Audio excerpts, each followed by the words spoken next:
जो अपनी पत्नी का ना हुआ वो हमारा क्या होगा। पत्नी बनकर मैंने साथ दिया था तुम्हारा जतीन, पर आज मैं केवल तुम्हारे लिए इस घर की बहू हूँ। मुझे सब याद है, पर तुम सब कुछ भूल गए। कितना प्यार करते थे तुम मुझसे, अब तो उस प्यार पर भी शक होने लगा है। रंग मैंने नहीं तुमने बदला है। आज तुम मुझे छोड़कर वापस अपने परिवार के हो गए। बोलते बोलते चंचल फपक फपक कर रोने लगी, पर उसे चुप कराने की जगह जतिन उसे अकेला छोड़कर चुपचाप कमरे में बाहर निकल गया। कमरे में बिल्कुल खामोशी छा चुकी थी। चंचल को पता था कि कोई नहीं आएगा उसे चुप कराने के लिए, इसीलिए उठी, बाथरूम में जाकर अपना मुंह धोया और बाहर आकर अपना सामान पैक करने लगी।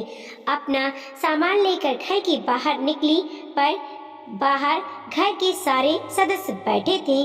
किसी ने उसे रोका तक नहीं। बाहर आकर ऑटो पकड़कर वहां से अपने मायके के लिए रवाना हो गई। ऑटो में बैठी बैठी उसे अपने बीते दिनों की बातें याद हो आई।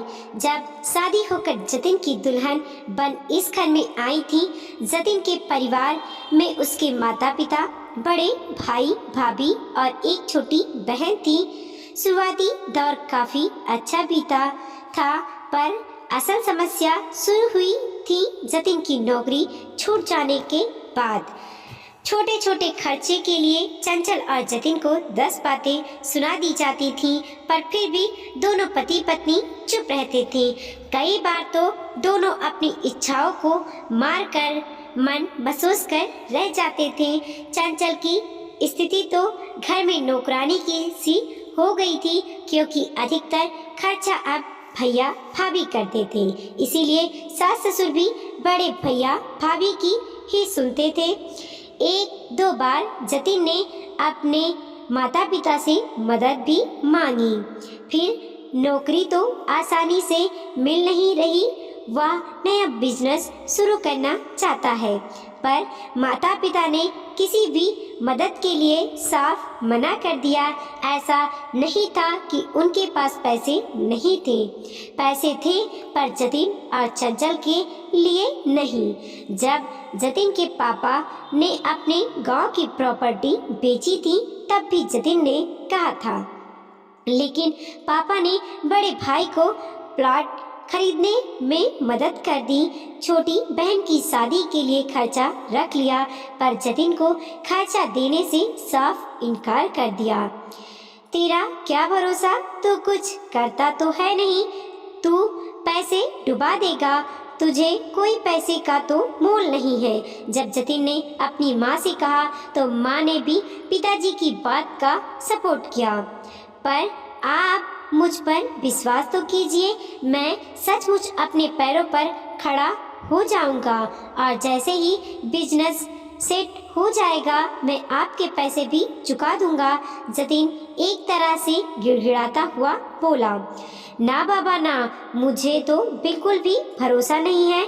अपने बुढ़ापे के लिए भी तो कुछ रखना ही पड़ेगा। हमारे पास तो नहीं है तुम्हारे बिजनेस उजनेस के लिए पैसे। इतना ही बिजनेस का शौक चल रहा है तो अपने ससुराल वालों से मांग लो। इसके आगे जतिन कुछ कह ना पाया और चुपचाप अपना सा मुंह लेकर कमरे में आ गया। कमरे में चंचल सारी बातें सुन रही थी। उसने जतिन से कहा, आप बुरा ना मानो तो एक बात कहूँ? हाँ कहो। आप बिजनेस शुरू करना चाहते हो ना? हाँ करना तो चाहता हूँ, लेकिन क्या करूँ, पैसों का बंदोबस्त नहीं हो पा रहा, और ऐसी कोई प्रॉपर्टी भी नहीं कि जिस पर मुझे लोन मिल जाए। एक तरीका है, अगर आप पूरा ना मानो तो। वाह, क्या? क्यों ना हम हमारी ज्वेलरी बेचकर बिजनेस में लगा दें? नहीं नहीं, फिर तुम्हारे पास क्या बचेगा? अरे जब बिजनेस सेट हो जाएगा तब नई खरीद लेंगे, पर अभी तो काम धंधा जरूरी है ना।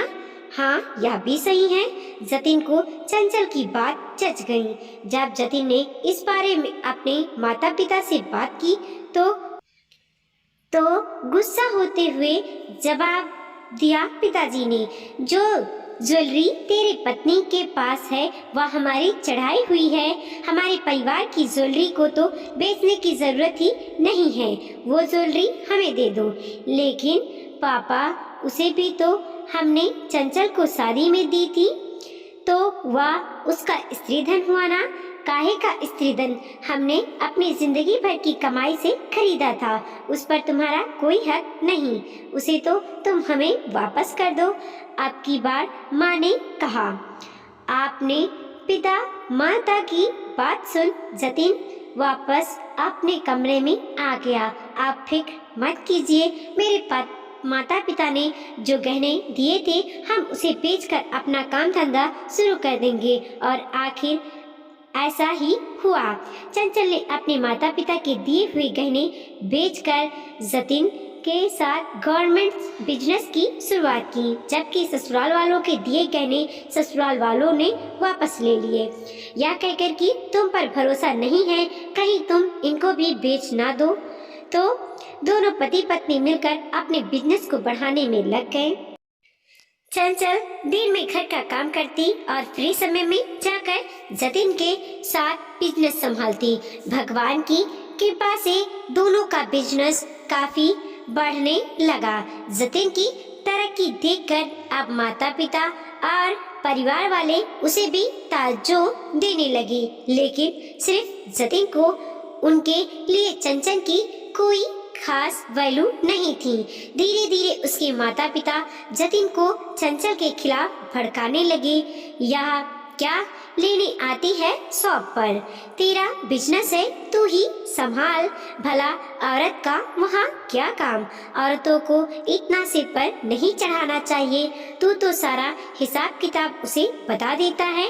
धीरे धीरे जतिन उनकी बातों में आने लगा और इसका असर यह हुआ कि जतिन और चंचल में झगड़े होने लगे।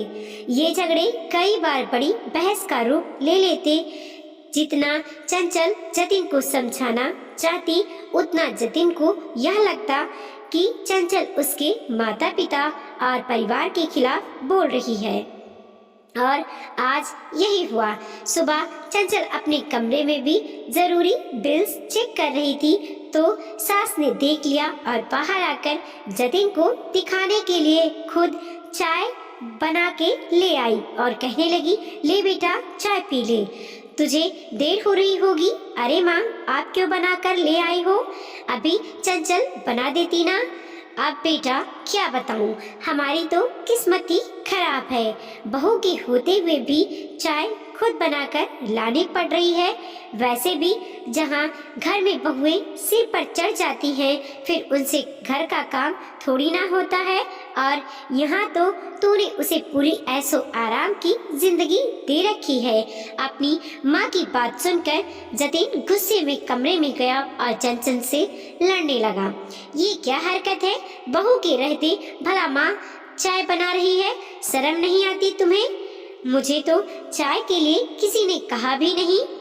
अगर कहते तो बना देती ना। तुम क्यों चाय बनाने लगी? ऐसो आराम की जिंदगी जो मिल गई है तुम्हें, अपने दिन भूल गई तुम। जतिन को मुंह से ये बातें सुनकर चंचल को गुस्सा बहुत आया, साथ ही साथ दुख भी बहुत हुआ। पत्नी बनकर साथ ही दिया था और आज तुम उन लोगों के लिए मुझसे लड़ रहे हो जिन लोगों ने तुम्हारा साथ कभी नहीं दिया। आज मैं केवल तुम्हारे नजरों में एक बहू हूँ और कुछ नहीं। मुझे तुमसे कोई बकवास नहीं करनी। तुम्हारे रहते मेरा परिवार परेशान रह रहा है, तो तुम्हारे यहाँ होने का क्या फायदा? ठीक है, चली जाऊंगी मैं भी। हाँ हाँ, जहाँ जाना है चली जाओ, मैं भी तुम्हें कोई रोकने वाला नहीं। इतने में ऑटो चंचल के मायके के गेट पर रुका तो चंचल की तांद्रें टूटी। भारी मन से सामान उठाया और चुपचाप अंदर गई। उसे इस तरह दरवाजे पर देखकर उसके माता पिता पूछने लगे, क्या हुआ इस तरह अचानक से? कैसे? अपने माता पिता को इस तरह घबराते हुए देखकर चंचल चुप हो। एक पल के लिए तो लगा कि जी भर के रोए पर नहीं, आखिर क्यों रोए? उसकी तो कोई गलती भी नहीं थी। इसीलिए फिर से खुद को समेट कर बोली, कुछ नहीं पापा, बस एक पति को याद दिलाना है कि मैं उसकी पत्नी हूँ और बराबर की हिस्सेदार। और जिस बिजनेस पर दम मार रहे हैं वो लोग, वो मेरी मेहनत की कमाई और मेरे माँ पापा का पैसा है, और उसे मैं यूं ही नहीं उनके भरोसे छोड़ूंगी। इतनी आसानी से मैं जतिन को माफ नहीं कर सकती। वो मेरे साथ ऐसा व्यवहार नहीं कर सकता। मैंने उसका साथ तब दिया था जब खुद उसके माता पिता और परिवार ने उसका साथ नहीं दिया। अपनी बेटी का आत्मविश्वास देखकर माता पिता की जान में जान आई। पर तू करने क्या वाली है बेटा? पापा ने कहा। कहीं ऐसा ना हो कि बात बहुत ज्यादा बिगड़ जाए, माँ ने डरते हुए कहा। आप घबराइए नहीं माँ, मैं अच्छी तरह जानती हूँ ये जो लोग आज जतिन के आगे पीछे घूम रहे हैं वो लोग ऐसे हैं कि पैसों के मामले में अपने बेटे पर भी विश्वास नहीं करते। अगर करते होते तो मैं नहीं बल्कि वो लोग उसे सपोर्ट कर रहे होते। अब आप देखती जाइए कि मैं क्या करती हूँ। मतलब बस आप देखती जाइए, चंचल ने विश्वास के साथ कहा और अंदर कमरे में अपना सामान रखने चली गई। 2 दिन तक मायके में आराम करती रही। चंचल रात को आराम से टीवी देख रही थी कि माँ कमरे में आई। बेटा, तू तो कुछ भी नहीं कर रही, तूने जतिन को भी फोन नहीं किया, तेरे दिमाग में क्या चल रहा है? माँ ने चंचल को फिर से टोका। ओह माँ, क्यों परेशान होती हो? थोड़ा उन लोगों को भी तो खुश हो लेने दो। पता नहीं क्या चल रहा है तेरे दिमाग में, मुझे तो कुछ भी समझ नहीं आ रहा। माँ छल्लाती हुई रसोई में चली गई और चंचल दोबारा टीवी देखने में मशगूल हो गई।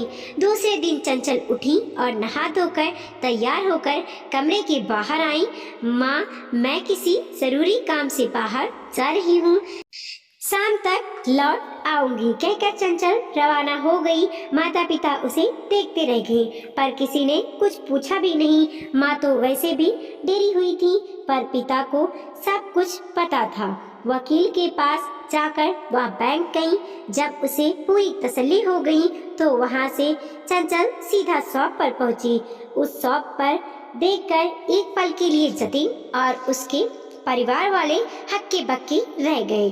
क्या लेने आई हो यहाँ पर? उस दिन तो बड़े ताव में निकली थी। ससुर जी ने ताना मारा पर उनकी बात का जवाब ना देकर चंचल चुपचाप शॉप में आ गई। तुमने जवाब नहीं दिया पापा को? क्या लेने आई हो यहाँ पर? सारा ईगो धरा रह गया क्या? जतिन ने कहा। नहीं, जिसे तुम मेरा ईगो कह रहे हो ना, वह मेरा स्वाभिमान है। तुम्हारे पापा की किसी बात का जवाब देना मुझे पसंद नहीं, पर मैं तुम्हें याद दिलाने आई हूँ कि मैं तुम्हारी पत्नी हूँ और इस बिजनेस में मेरा बराबर का हक है। किसने कहा कि इसमें तुम्हारा हक है? यह मेरी मेहनत की कमाई है, जतिन ने लगभग चिल्लाते हुए कहा। माफ करना मिस्टर जतिन, आप शायद भूल रहे हैं, इस बिजनेस को शुरू करने के लिए मैंने अपने माता पिता के दिए गहने तक बेच दिए थे, वरना तुम्हारे माता पिता को तो तुम पर रत्ती पर भरोसा नहीं था। खबरदार, जो हमारे बेटे को हमारे खिलाफ भड़काया तो बेटा इसकी बातों में बिल्कुल मत आना, ये तुझे हमारे खिलाफ भड़का रही है। अच्छा, आज आपको अपना बेटा नजर आ रहा है? भूल गए वो दिन जब बेटा आपके सामने पैसों के लिए भीख मांगता था और आप बदले में ताना मारती थी? तुम मेरे पापा से इस तरह से कैसे बात कर सकती हो? जतिन ने बीच में कहा। मुझे भी तुम्हारे पापा से कोई बात करने का शौक नहीं है। मैं इस बिजनेस में बराबर की हिस्सेदार हूँ, तो कोई मुझे यहाँ आने से रोक नहीं सकता। तुम्हारे पापा भी नहीं। क्या सबूत है तुम्हारे पास कि बिजनेस शुरू करने के लिए तुमने अपने गहने बेचे थे। ससुर जी ने अपना ही राग अलापा। आपकी इंफॉर्मेशन के लिए बता दूं कि मैं एग्रीमेंट के मुताबिक इस बिजनेस की बराबर की हिस्सेदार नहीं बल्कि मालकिन हूँ। ये व्यापार मेरे नाम से है और आज चाहूँ तो मैं जतिन को इस बिजनेस से बेदखल कर सकती हूँ। ससुर जी ने जतिन की तरफ देखा। जतिन की चुप्पी ने सब कुछ बता दिया। अरे क्या बेवकूफ़ी की तूने? अपनी पत्नी के नाम से कोई बिजनेस शुरू करता है क्या? सच से में तुझ में रत्ती भर अकल नहीं है, इसीलिए मैं तेरे पर पैसा लगाना नहीं चाहता। पिताजी गुस्से गुस्से में बहुत कुछ बोल गए। सुनकर जतिन हैरान रह गया। पापा, मैंने आपके कारण अपनी पत्नी के साथ ये व्यवहार किया और आप ही मेरा साथ छोड़ रहे हो। आज अगर मैं रोड पे आ जाऊंगा तो क्या आप मेरा साथ नहीं दोगे? बेवकूफ थोड़ी ना है हम, तेरी तरह कान का कच्चा नहीं हूँ मैं। इतनी अकल तो तुझ में होनी ही चाहिए थी। जिस पत्नी ने तेरा साथ दिया उसका तू दूसरों की बातों में आकर साथ छोड़ गया। जब उसका ना हो सका तो हमारा क्या होगा? एक पल के लिए जतिन अपने पिता की बात सुनकर चुप रह गया। फिर उसने चंचल से माफी मांगी। मुझे माफ कर दो चंचल, इन लोगों की बातों में आकर मैंने तुम्हारे साथ अच्छा व्यवहार नहीं किया। एक बार विश्वास टूट जाए तो दोबारा नहीं बनता और तुमने तो मेरा विश्वास तोड़ा है जतिन, पर मैं अपने रिश्ते को नहीं तोड़ रही। पर यह जरूर है कि मैं बिजनेस भी तुम्हारे नाम नहीं कर रही। बिजनेस हमेशा मेरे ही नाम रहेगा। माता पिता के समझाने पर चंचल ने जतिन को माफ कर दिया और वापस अपने घर आ गई। लेकिन वह घर सिर्फ और सिर्फ चंचल और उसके पति का था, ना कि ससुराल वालों का, क्योंकि चंचल ने ससुराल वालों के साथ रहने से मना कर दिया था। वीडियो को लाइक कीजिए, कमेंट कीजिए और अपने दोस्तों के साथ जरूर शेयर कीजिए। चैनल पर नए हैं प्लीज़ सब्सक्राइब कीजिए और देखते रहिए मोटिवेशनल स्टोरी।